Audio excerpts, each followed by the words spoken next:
Le prophète, sallallahu alayhi wa sallam, dit la vie d'ici-bas est la prison du croyant et le paradis du mécréant. Et en lisant ça, on pourrait se dire que cette vie est maudite et qu'elle ne contient rien de bon. Mais dans le Coran, Allah met les choses en perspective.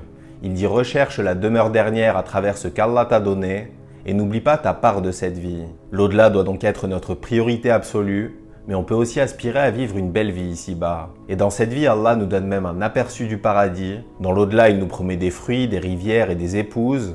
Et il nous en donne une version ici-bas pour qu'on ait une idée de ce qui nous attend dans l'au-delà. Mais pour revenir à la comparaison avec la prison, on peut la comprendre de plusieurs manières. Premièrement, quand quelqu'un est en prison, il continue de vivre. Il mange, il boit, il dort. Mais il sait que ce qui lui est offert est disponible en plus grande quantité et en bien meilleure qualité à l'extérieur. Et c'est la même chose entre l'aperçu du paradis qu'on a ici-bas et le paradis réel de l'au-delà. Deuxièmement, le prisonnier a hâte d'être libéré. Et même si on ne doit pas souhaiter la mort, on a tous l'espoir et l'envie de rencontrer Allah et d'entrer au paradis. Troisièmement, le prisonnier a des restrictions. Il ne fait pas ce qu'il veut, il ne va pas où il veut.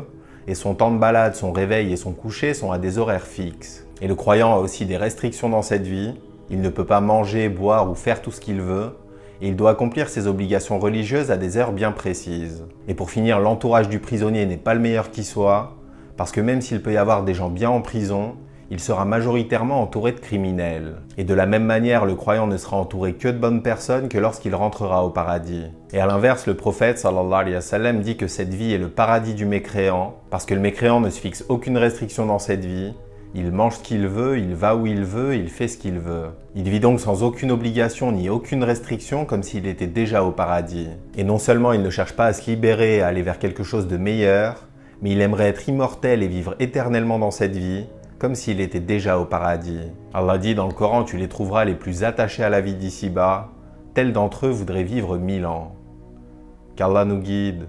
Salam alaikum wa rahmatullah.